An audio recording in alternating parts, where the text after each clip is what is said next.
বিসমিল্লাহির রহমানির রহিম। প্রিয় ইসলামপুর পৌরবাসী, ইসলামপুরবাসী এবং দেশবাসী সকলকে জানাই পবিত্র ঈদ উল ফিতরের শুভেচ্ছা ও অভিনন্দন। দীর্ঘ 30 দিন সিয়াম সাধনার পরে আমরা আগামীকাল ঈদ উদযাপন করতে যাচ্ছি। এই ঈদ হোক সকলের সুখ সমৃদ্ধি এবং সুখের আশা ও প্রত্যাশা সকলের কাছে। আমি মোহাম্মদ সোহেল রানা খোকন, আগামীতে একজন মেয়র পদপ্রার্থী। আপনাদের দোয়া, সহযোগিতা এবং সমর্থন নিয়ে আমি এগিয়ে যেতে চাই। আমি সাবেক ইসলামপুর পৌর ছাত্র দলের সাবেক আহ্বায়ক, জামালপুর জেলা ছাত্র দলের সহসভাপতি, ইসলামপুর উপজেলা বিএনপির সাবেক ছাত্র বিষয়ক সম্পাদক এবং বর্তমান ইসলামপুর উপজেলা বিএনপি ক্রীড়া ও সাংস্কৃতিক বিষয়ক সম্পাদক। আপনাদের সুখে দুঃখে সবসময় আপনাদের পাশে ছিলাম। আমি ধর্ম বর্ণ নির্বিশেষে আপনাদের সকল মানুষের পাশে থাকার জন্য সহযোগিতা সবসময় কামনা করছি। আপনাদের সহযোগিতায় আমি আগামী দিনগুলোতে এগিয়ে যেতে চাই ইনশাআল্লাহ। আপনারা যদি আমাকে সহযোগিতা করেন, আপনাদের এই ইসলামপুরকে আমি একটি মডেল ইসলামপুরে রূপান্তরিত করার জন্য সচেষ্ট থাকব। পাশাপাশি ইসলামপুরকে একটি আধুনিক এবং বাসযোগ্য হিসেবে গড়ে তোলার জন্য সবসময় কাজ করে যাচ্ছি এবং আগামী দিনেও যাব। ইসলামপুর একটি ছোট এরিয়া, এক পাশে ব্রহ্মপুত্র, এক পাশে যমুনা বেষ্টিত এলাকা, ছোট্ট একটি শহর। এই শহরে আমি আগামীতে মাদক মুক্ত এবং বাসযোগ্য একটি শহর গড়ার জন্য সচেষ্ট থাকবো। ছোট্ট থেকে আমি এই রাজনীতির সাথে জড়িত, ছাত্র জীবন থেকে আমি রাজনীতি এসেছি। আমি ব্যক্তিগত জীবনে পড়াশোনা করেছি।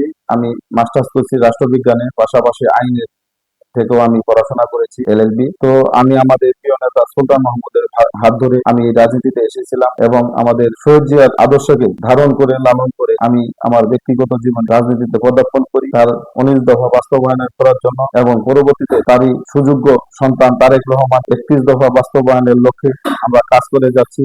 দেশব্যাপী যে কাজগুলো রয়েছে, খাল খনন থেকে শুরু করে বৃক্ষরোপণ থেকে শুরু করে সকল কাজে আমরা সবসময় রয়েছি। দীর্ঘ 17 বছর আন্দোলন সংগ্রামে আমি ব্যক্তিগত 3বার জেল খেটেছি এবং 5টা মামলার আমি ব্যক্তির আসামি।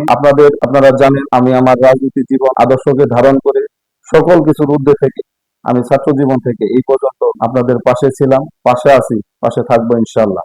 তো সকলের দোয়া এবং সমর্থন নিয়ে আগামী দিনগুলোতে আমি এগিয়ে যেতে চাই।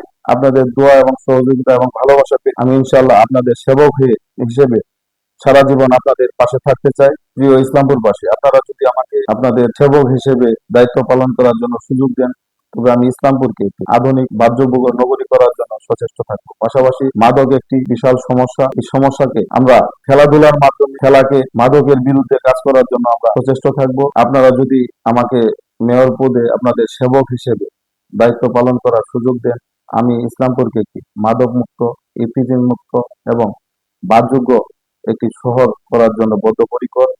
আমি আপনাদের সেবক হিসেবে আপনাদের যে কোনো সমস্যায় সব সময় ছিলাম, এখনো আছি, ভবিষ্যতেও আমি আপনাদের পাশে থাকবো।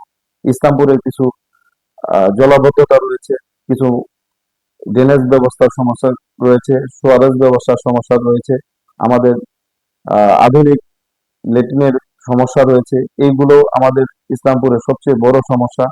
একটি বাসযোগ্য শহর গড়তে স্যানিটেশন ব্যবস্থা এবং ড্রেনেজ ব্যবস্থা এবং পয় নিষ্কাশন ব্যবস্থাগুলো অত্যন্ত গুরুত্বপূর্ণ।